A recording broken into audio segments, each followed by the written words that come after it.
Hi, my name is Lauren. I'm an education specialist at the Charlotte Museum of History, and we are delighted today to have a chance to talk with Tom Phlegar, one of our long-serving volunteers at the Charlotte Museum of History. On our last Saturday afternoon on the grounds, we asked Tom to tell us a little bit about his favorite room in the 1774 Alexander Rock House. So on today's Museum from Home program, we are taking you to the downstairs bedroom to learn a little bit about Mary, Hezekiah, and life in 18th century Charlotte.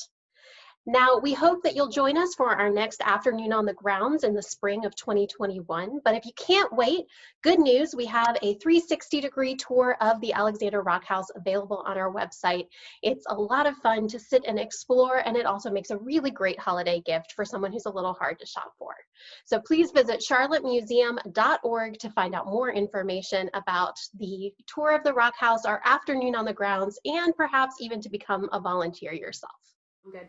Welcome to the bedroom of the Hezekiah Alexander house. This is where Hezekiah and his wife would have spent their evenings together.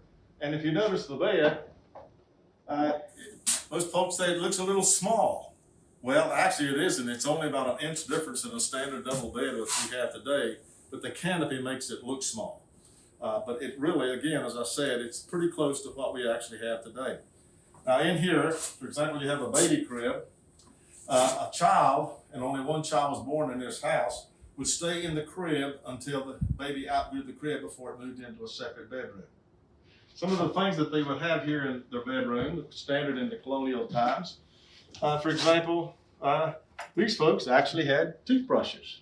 Toothbrushes, if you could afford this type of thing, are made out of two ingredients.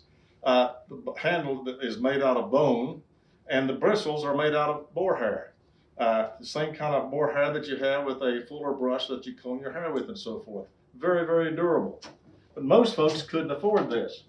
What you would have to do is to take a twig from a maple tree or sassafras or any kind, crush it down into a small, get a sort of brush if you like, and brush your teeth with a stick. This is the best thing you have because you wouldn't want to use baking soda or something like that.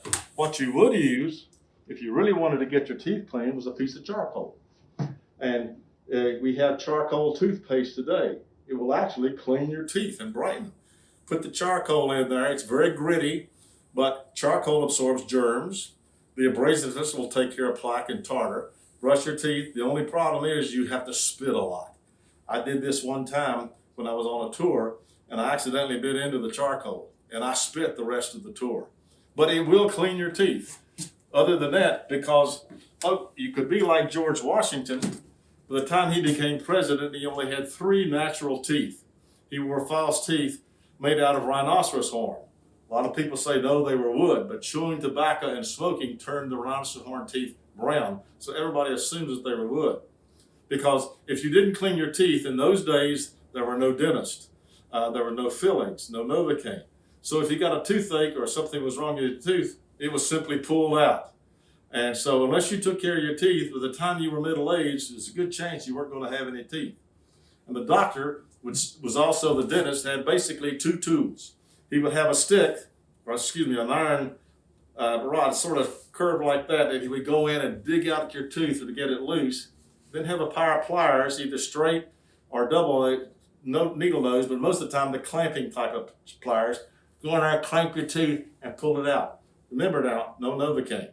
So if I had a choice of doing that or brushing my teeth with a little charcoal from the fire, I'd take the charcoal every day. Now the furniture that they had in those days was in any time we call, for example, you could not open this drawer unless you opened this one. You couldn't open this one unless you opened that one. The only drawer you could really open was this bottom one.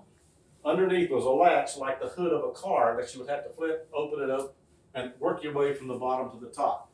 This was a way of, in case somebody broke in or tried to ransack your house, it would be difficult for them to open the drawers to get whatever was in the drawers. Also, in the fire, for example, you have certain ways of, if you notice this right here, this would be sitting on the ground, and if you wanted to pull your boots off, put your heel right in the crest, pull it, and it would pull your boots off. Chairs, of course, this looks rather delicate, which it is. a sitting chair, place to put your feet. A lot of the things that we have today, they had in those days, just not quite in the same format.